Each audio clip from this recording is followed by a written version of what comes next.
want to dance like Janelle Monáe. If ever you have seen the video that accompanies that that song, wow, I wish I'd have been in that video. I'd have shaped my whatever with the best of them. I'll tell you, absolutely love it. Brilliant track. Well, I've been saying, haven't I, all morning that I have a lovely lady coming in, a lovely artist that has worked alongside the Positive Images Festival. Now, I'm going to introduce you to her, and we've been having a chat. She's doing some, excuse me, really, really exciting stuff. Not just the Positive Images stuff. So, Sherrie, good morning. Good morning, Kate. So good to join you and the listeners this morning at Hillz FM.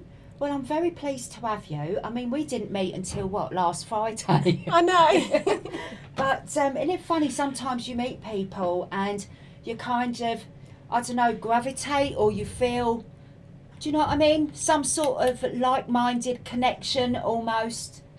I think there's something about Hillz FM. You really are intrinsic to the community. You're really part of the community, and you're so embedded, and everybody knows Hillz FM. Oh. You know, in Coventry, in the West Midlands region. So you're very supportive of local initiatives and projects and people. So I feel like I already know you, Kate. I see you around, so it's so good to be here in the studio. So honoured to be here. Oh, thank you. Now, Sherrie, we put a call out. When I say we, I'm talking about Positive Images Festival, just to clarify for the listeners, because they might be thinking, who's she talking about? But, you know, Positive Images put a call out for artists. Of course, you were one of those that responded. What did you think when you first saw the call out? This is a really interesting question, Kate, because I was discussing this with the other visual artists that exhibited at the Positive Image and Words exhibition that launched on Friday at the LTB building. And what was really interesting about this exhibition is the brief.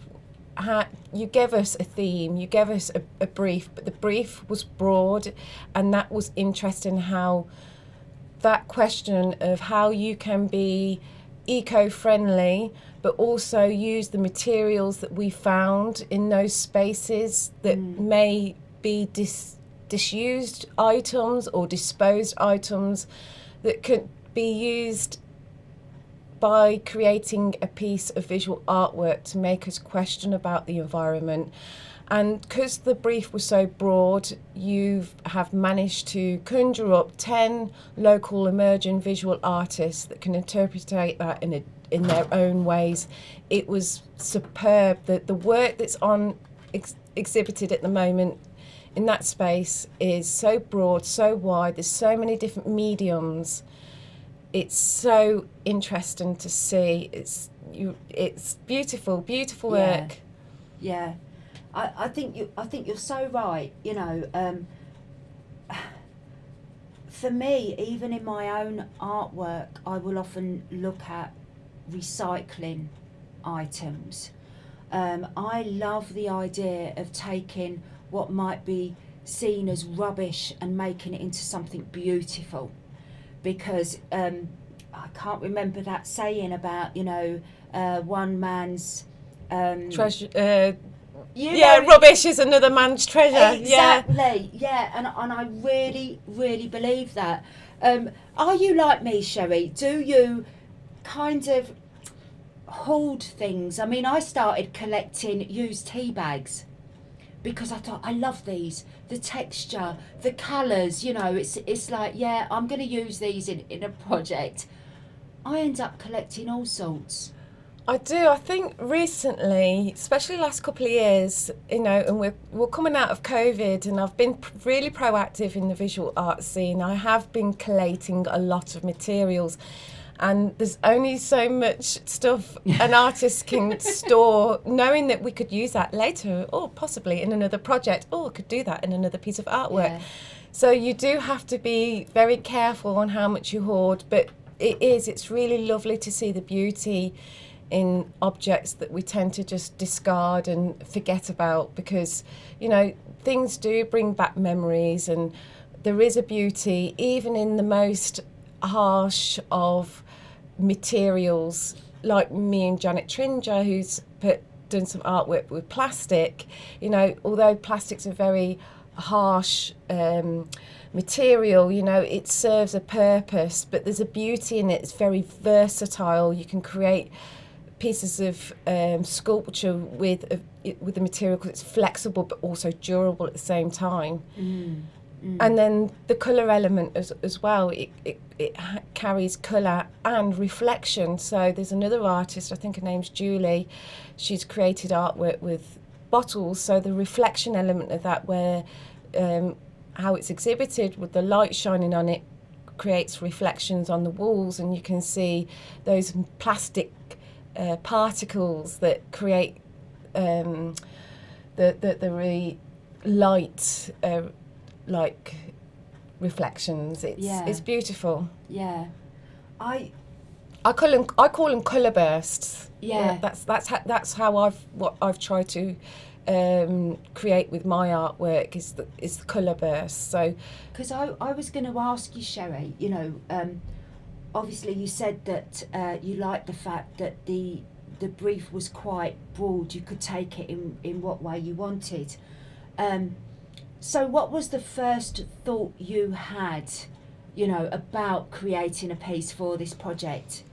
The opportunity gave me an idea to think about Coventry, but also experiment, and that's the interesting part of it. I think you've managed to get artists that are able to create something that they're not thinking too hard about, and that's when things get interesting, when you're not trying too hard. So a lot of people did come up to me and say, Sherrie, what was the concept behind this? Why have you done this? And I thought, yeah. So way back in the beginning, as visual artists, we were excited with UK City of Culture coming to our city, and you know, some of us had concept ideas, and I had a proposal, wanted to come up with an idea where it was a structural idea where people come in, it was immersive, and they can experience music and sound and lights. So I've done this on this one. I thought, right, I'm going to create something huge, a big mobile, it's hanging, it's over 200 donated plastic bags. I wanted to create a piece of artwork that people could be like, wow, have the wow factor, and it certainly does, Sherrie. Yeah, it's huge. It does. It's over 6 metres, and it's been influenced by the John Piper Baptist window at the Coventry Cathedral. So you've got these reflective coloured panels that I've created in the hanging mobile. I mean, I think it's absolutely stunning. I really, really do. And you mentioned, Julia, you know, the use of the plastic bottles within that very sculptural piece, which is just beautiful buttons. Yeah. I did, when I seen her work, I said, oh, was you involved in the Jules ring road that's been made by, it was organised by Mary Courtney, who's another visual artist in Coventry. It's beautiful. It's the gems, the jewels, the buttons, and she's created, like, you know, this canvas, but all from raw plastic found materials. It's beautiful, and you know, the imperfections make it perfect in a way. Yeah, I totally understand that. Well, I think we'll play another track, and then I want to hear more about you as an artist. Also about your piece of work that we've got at the LTB building. Excuse me, I keep getting a bit of a frog in my throat this morning. But yeah, we will be back after this next track. You're tuned into Kate this morning, each and every Wednesday between 9 and 11. So you've got me for a little while longer yet, and I've chose this next track that is one of my favourites from an album by Kate Trinada, and this is Got It Good, Kate Trinada and Craig David.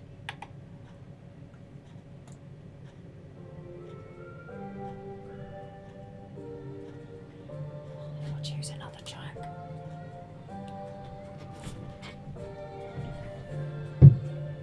Actually, I've got one on my phone.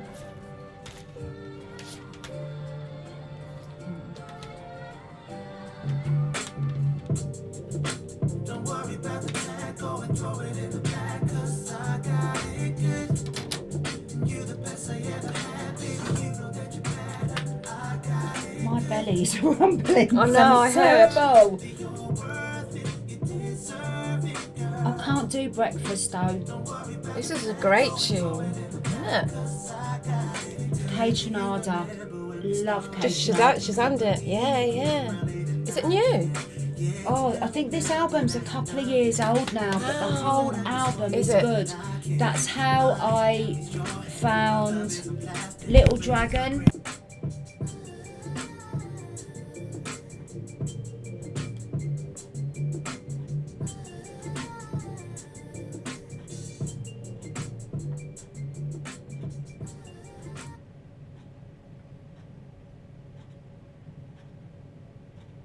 Oh, that just flows so nicely. That kind of washes over you. Love that. And do you know what? It's such a good tune. I could actually play it all over again. I won't, but I could. Well, it's my show, so I could. But, you know, I won't. Let's get back to the wonderful Sherrie Edgar, who we've been talking about the exhibition with Positive Images Festival up at the LTB, which is the Lytton Tree building. And as I said, if you're not familiar with it, you go in the door of the pub and then there is a staircase. It's like a magical staircase that takes you to somewhere absolutely awesome. And you go up the staircase and you go in the door through to the exhibition space.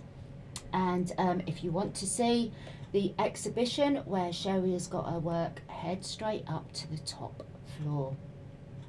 Now, Sherrie, we were talking about your piece of artwork. What did you call it? I called it 360 Stained Plastic Reclaim. 360 because it's a circular mobile, it's round.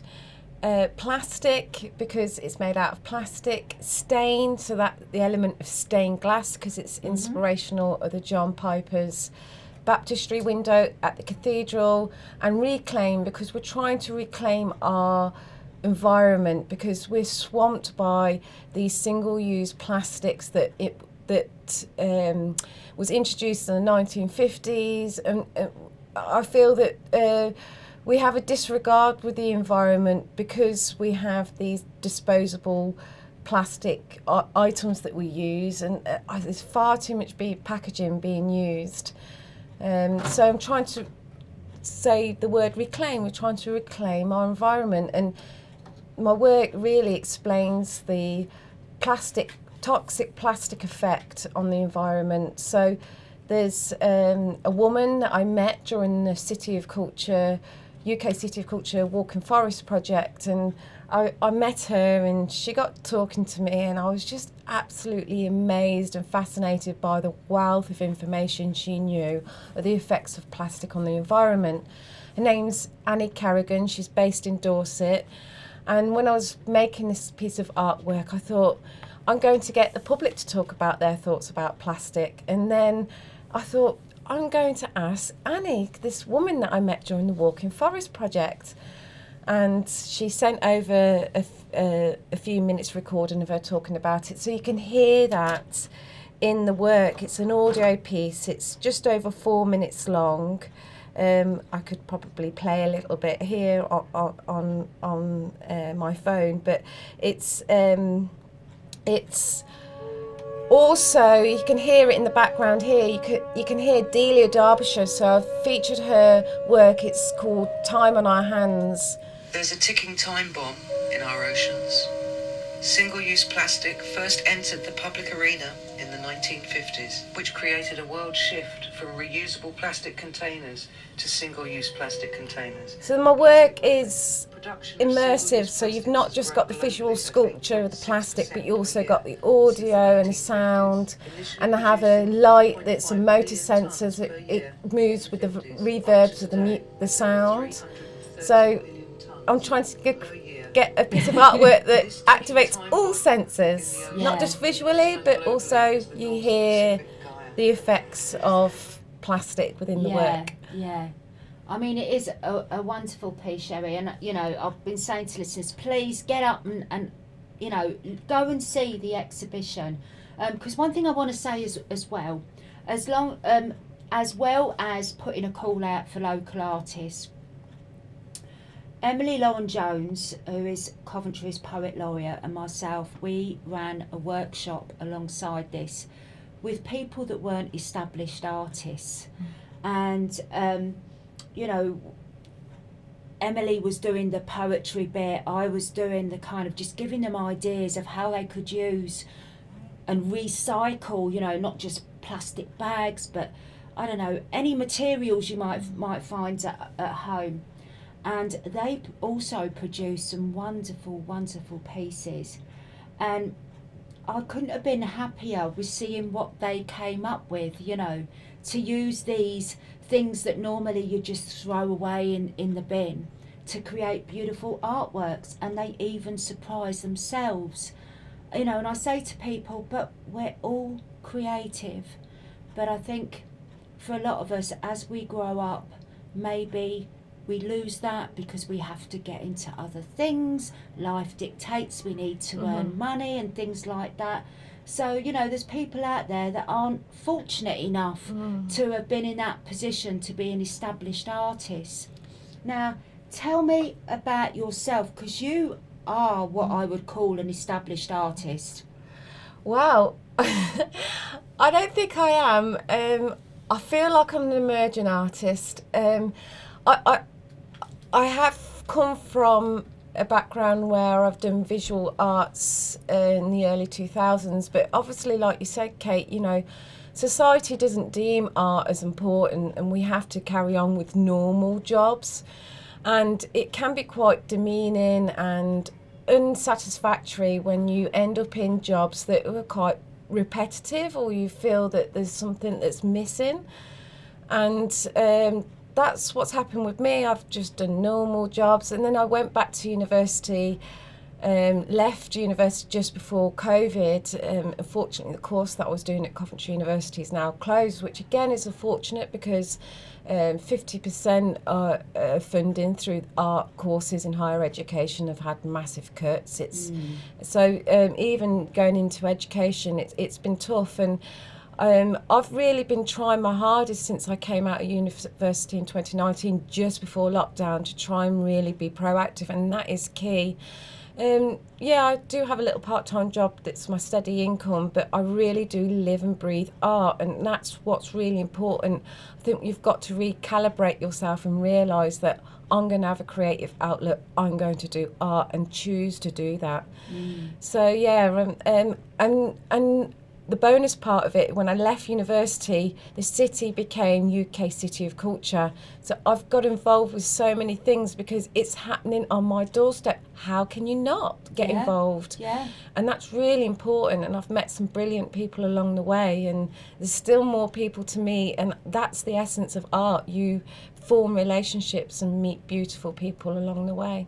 And Sherrie, what would you say to, you know, to maybe those people that are sat at home, they like to be creative but don't think they've got what it takes? Or because I think as an artist we can be very self-critical of our own work, and I think there's lots of people that maybe, like, you know, like I said previously, were kind of dissuaded from taking that path, but would have loved to, so they still dabble. But I think sometimes they need that bit of they need someone to say, do you know what? You might not think it's any good. I think it's wonderful. I think you've really got something there. And they need a bit of encouragement, because I think maybe I was fortunate. My parents didn't all know you can't do that as a living, you know. But I do know a lot of people that were.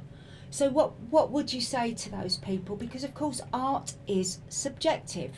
Massively. There's so many benefits from art, and you're quite right. You know, we've come from a day and age where we see art as not a proper job, and unfortunately it's embedded in our, you know, grained into us that we can't do art, but we can. And the thing with art, we're very self-critical as artists, or anyone doing creative work. Is that good enough? Should I do that? What do you think about that? We're always asking questions, and that's the essence about art, is making those mistakes, but those mistakes, something really good comes out of it. And art is about practice. If you don't do it, you're never going to really home in and get that right. And it's about doing it again and again and again and again. But also realising that, okay, it might not be to the standard, or you may not have the resources, which is very much, you know, the issue with art is getting access to the resources. But be happy with what you've created and know that you've done it. That's the main thing, getting out and doing it. So anyone who wants to be creative, whatever medium they want to use, whether it's collage, paint, sound, anything, you know, sculptural, any type of material, pick it up and make something. But start with a piece of paper and a pen and a pencil, and just form that idea and then make it. Sometimes you may not want to draft it out on a piece of paper. Get your hands dirty and get messy and think about. That's half the fun, isn't it? It's half the fun. It's doing it is the best part of it, is making it. Yeah, I mean, if there are any ladies out there that would like to join an art and craft class, all you need to do is come along to the Watch Centre, because I run an art and craft workshop every Wednesday from 1 till 3. You don't have to bring anything other than yourself. All the materials are provided, and today we're going to do some basic weaving, just using pieces of card, string and odd bits of rag. And it's amazing what you can actually produce using that. I agree. I was in a workshop very similar. It was women. It was part of the Resonate Festival at Warwick University. Again, I was just a participant. I just turned up. The materials were provided. It's the conversations that you had while doing your piece of artwork. That's really important, and there's a story to tell in every piece. Yeah. It's beautiful, isn't it? Because women I suppose we're deemed as craft makers, but they're pieces of artwork, you know. Women did a lot in the past, and it's for us to keep carrying it on, you know. Yeah. We must carry on what our ancestors did. You know, there's a big thing at the moment. I went to an event at the weekend, Heritage Crafts. Very, very interesting, because they were saying how many crafts, you know, artisans that are using their craft. I think there's just over 100 that are still practiced, but there's so many more that have kind of fallen by the wayside, or maybe 1 or 2 people that are trying to keep these crafts alive. And I think it's so important. It really is. You know. Yeah, there's dying art crafts out there, and they're so specialist now. There's so few people doing it up and down the country. It's a shame to see that, you know, these things that were so important within our life, you know, that we're not doing it anymore. And it's really important to get people together to make art. You know, there's so many elements to art, you know, not just the communal spiritual relationships that are formed as a community, but also the stories and the themes, the topics, to articulate that. And it raises questions, it raises awareness, and also the health benefits of making art. You know, it eliminates so many issues by creating art. And because it's not valued, people say, oh, why do you do that? But there's so many reasons why art can be, you know, valued, you know, and seen important. I think that we need more institutions. Obviously, art is so dependent on institutions. We need more institutions that, you know, that can be more integral within community projects, and give it that boost it needs, you know, and so it is seen as important and valued. So I'm so thankful that Coventry City Council has funded these workshops for these people that don't normally make artwork, that can, you know, because it instills a bit of self-belief and confidence. Definitely, yeah.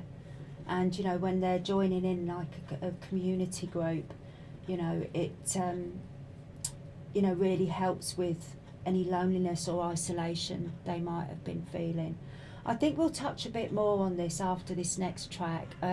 We were talking about, I showed you this album by the internet, and you said, oh yeah, I love the internet. So I'm going to play this next track. Let me just make sure that I've chosen the right one. I'm not sure that I have. Okay, right. I think it's this one. Yeah, let's try this one. Fingers crossed. This is the internet and a track called Web of Me.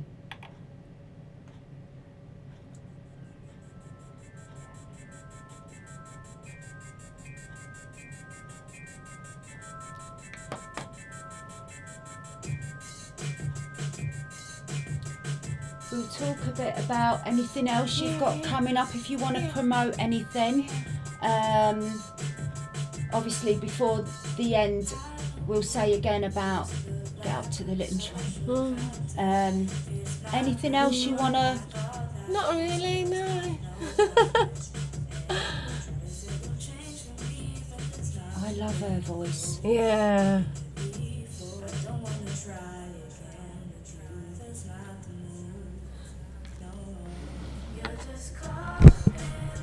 I just love that tune. I cannot rave about them enough. Actually bought that album the same time that I bought the Kate Renada one, and well, I don't know if you're the same. When I get new music and I love it and there ain't a bad track on the album, you know, rinse and repeat, rinse and repeat, rinse and repeat every time.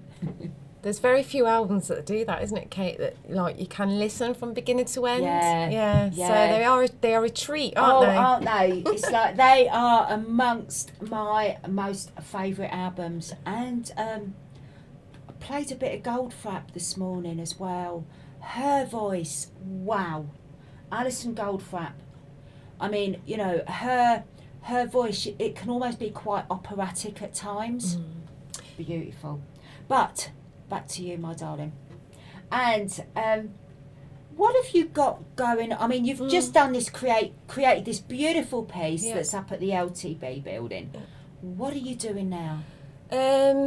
Well, it's been busy, like 12 months. I know we're coming to the end of City of Culture, and I'm wondering what am I going to do next. It is a good question, and I am working on a couple of things at the moment that's quite immediate. So I'm going to finish off a film that I've been creating over the last few months, which has been created a few stumbles along the way because of COVID. So I was one of 20 creative people in the city way back at the beginning of UK City Culture that was funded to create relationships internationally, and I put a proposal together to travel to Ukraine. It's an interesting country, and obviously politically they're in a very bad position. And I do look at loneliness and isolation within my work, and I wanted to go there because I know a lot of people have been displaced because of the borderline there, and obviously Russia invading more and more of their country along that borderline, and obviously they've now invaded the whole country, and it's such a shame to see. So we were all meant to travel as creatives, and some of us have, some of us managed to tackle it in a different way without travelling, and I can't travel because of the war that's happened in Ukraine because of Russia. And so I'm forming relationships with local Ukrainian people.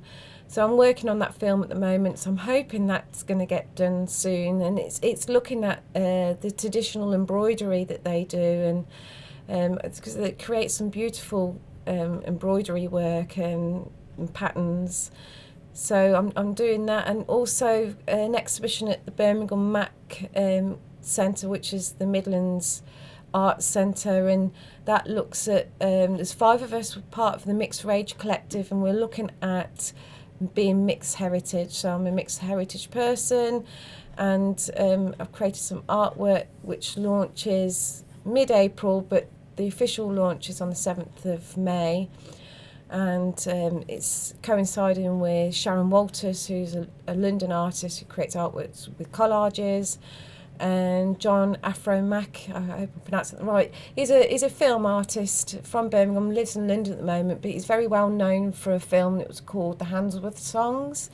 So he's exhibiting also, so it's part of the Commonwealth Games Festival. So that's coming up, but beyond there I don't know. So it's been busy times, and I know there's a lot of art events happening out there. So I'm a spectator. I go out there and I look at art. So very much In Pursuit of Repetitive Beats that's happening at Fargo Village. So I'm hoping to go and see that. And then the Othello play, the Belgrade, which is the finale show during the City Culture.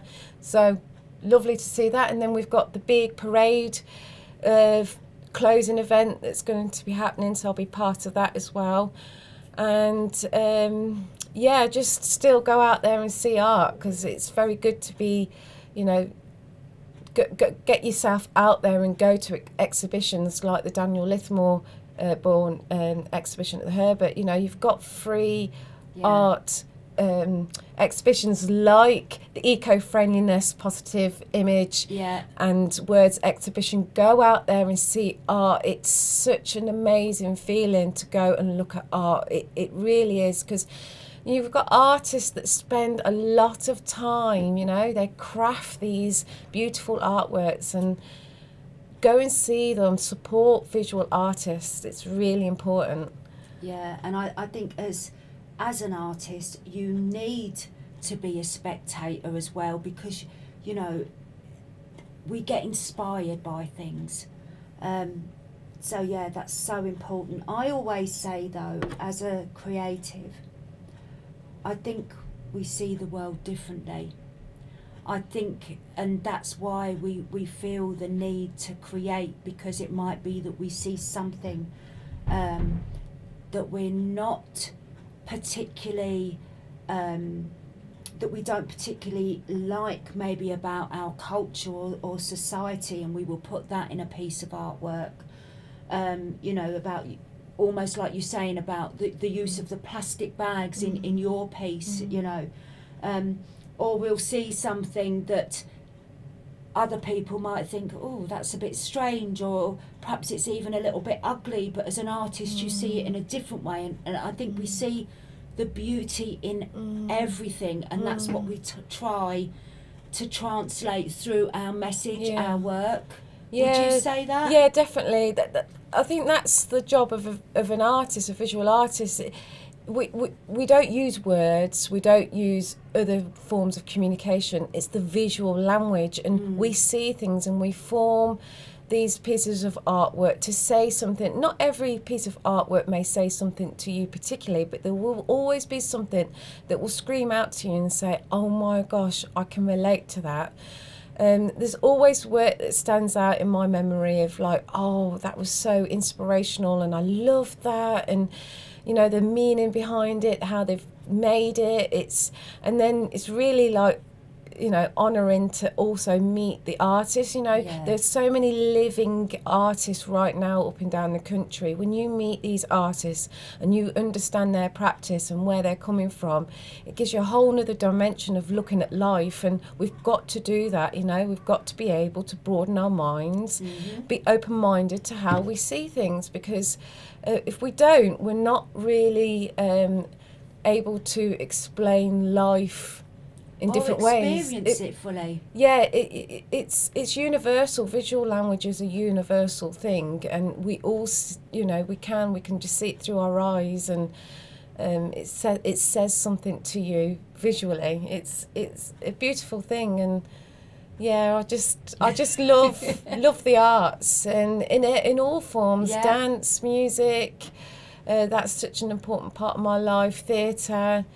It's all, we've got to be able to embrace it. Poetry is such a beautiful thing too. It's again, poetry does something where you can't articulate it through normal language. So you paint a picture through your words. It's beautiful because and it's about the here and now. We can talk about the past, but the here and now. You know, this is what's so poignant about the eco-friendliness. You know, there's so much.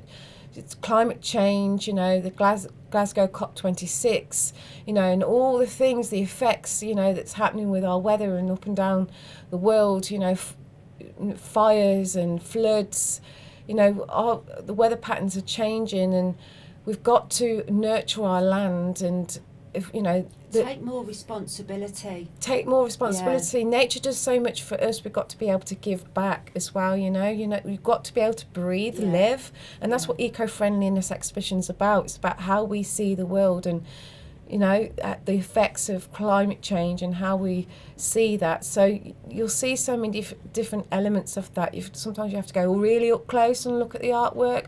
Sometimes it's on a big scale like mine, and it's so lovely to see.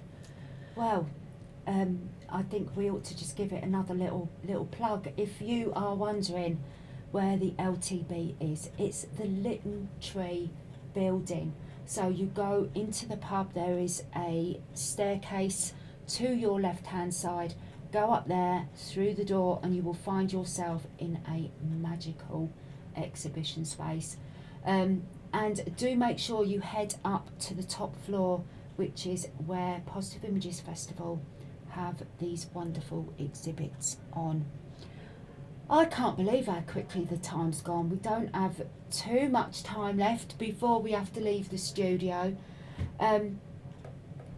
Sherrie, anything else you want to say quickly? Well, one thing I will ask before we have to say, you know, kind of wrap things up. Anyone that wants to kind of get a glimpse of you as an artist, I know you're on Facebook. What other social media can they find you on? Yeah, I do try and get my work out there on different platforms, because I think it's really important. You tend to see different audiences using different social medias. So I'm Sherrie Edgar Art on Facebook. I'm Sherrie Graham on Instagram. I have a webpage called sherrieedgar.com. I have a YouTube page which is not named because unfortunately I don't have enough subscribers, but I'm Sherrie Edgar on YouTube. So I have a lot of different content. I mainly create digital films, audio installation, photography. Yeah, I've got some work at the new art gallery Walsall at the moment, which is part of the 2020 collection. So I took photographs of 39 people during the lockdown, and 2 was acquired by their gallery, so they're exhibiting at the moment, and you can actually hear the subjects, the people that I took photographs of, talking about their feelings of being under lockdown. These pictures were taken literally the first 3 weeks of lockdown, so it was very new at that time, and I had to document that. So my work's there at the gallery, and I will be delivering a workshop in May about how we can create connections through photography. So that'd be really joyful to do, to meet people and do that, because it'd be my first workshop as a visual artist. It's amazing how these opportunities are coming about. Yeah, and I really do encourage people to just go out there and see what's happening. There's so much more to come, I think. And I really hope that Positive Image, I know this is their first visual arts exhibition, there'll be more to come. I really do hope that, because as we were saying, Kate, we do have visual artists that are exhibiting for the very first time, and their work's amazing. Hopefully I'm getting him in next week. Yeah, it'd be great to get David in. You know, he was just so exuberant on the night. I mean, and I love his piece of artwork. Yeah, it's brilliant piece of artwork, so contemporary, you know, and he's done it in a very humorous, quirky way as well in his work. But more about that next week. I'm going to leave you with this next track. And Sherrie, it's been lovely to have you in the studio. Thank you so much for coming in. Thank you for having me. Thank you. Thanks, Kate. And I hope the listeners are, you know, embracing the visual arts. And please, I have put a comment book up there, because I would love to know what you think of the exhibition, the pieces of artwork, and also postcode, because we'd like to know where you come from. But I'm going to leave you with this next track, and I will be back. I don't know if I will be in on Friday for the chart show. It depends if I'm needed, but if I am, I will be here with Michael from Fridays. Make sure you stay tuned for the rest of the day. We've got Keith Fabric coming up. We've got the lovely Jules. Oh, we've got so much going on. But you've been wonderful. I hope you've enjoyed the show. I've been Kate Hillz on Hillz FM. I know, ain't my radio. It ain't, just to let you know. Coincidence, but it wasn't a coincidence because obviously I was meant to be here, still here 12 years later. But yeah, take care everyone. I'll be here back in the studio, if not Friday, next Wednesday.